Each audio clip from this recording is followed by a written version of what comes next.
Man, these times we're living in are crazy. Remember when the Rona first hit and people were fighting over toilet paper?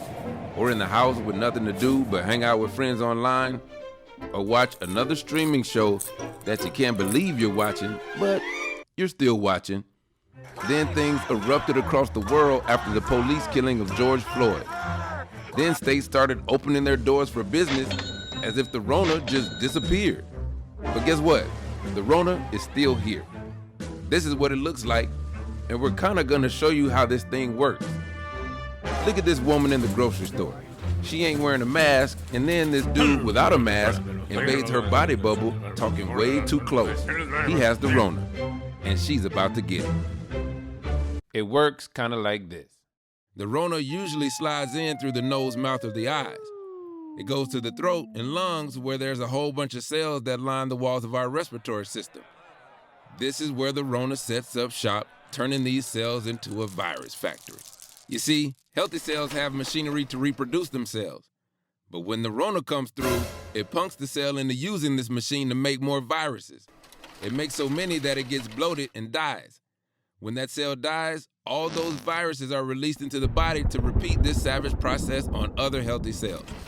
This happens over and over, leaving a whole lot of dead cells and Ronaviruses in our lungs. The Rona is putting in work, but at this point, we're still hanging out and kicking it because there are no symptoms yet. For the Rona, this is just the incubation period. It takes anywhere from 2 to 14 days after the virus is set up shop for symptoms to show. It's usually a sore throat to start because that's where the virus first camps out.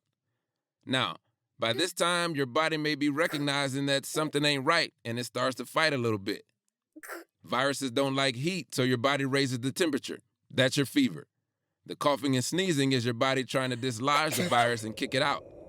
At this stage, the Rona's in a groove, infecting all the healthy cells it can find.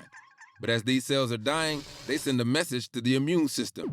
Dude, we are catching a beat down. Somebody send some help, please. Now the immune system kicks into gear and they're ready to fight. They come in and start blowing stuff up, trying to kill the infected cells because they're the ones making all the viruses. The problem is, they're not just killing the infected cells, they're killing the healthy ones too. More lung cells are dying. This triggers a storm of immune cells that show up and wreak havoc, causing more damage. Now there are all these dead cells floating around in your lungs, making it hard to breathe. The battle causes inflammation, and that's painful. As bad as this sounds, roughly 8 out of 10 people will survive this stage and be fine. The immune system gets their act together, wins the war, and recovery begins. In severe cases, though, the immune system can't figure it out and the lungs are all messed up from the fight. Now a ventilator is needed to do what the lungs can't do anymore. With the lungs all jacked up, oxygen flow to other organs ain't really happening and the body begins to shut down. I know this sounds pretty bad, and it is, but it doesn't have to be. If you've been out touching all sorts of stuff, don't touch your face until you've washed your hands. Rona doesn't like soap and water. If you have to be out, wear something over your face, a mask or a bandana. It ain't foolproof, but it's better than being face naked.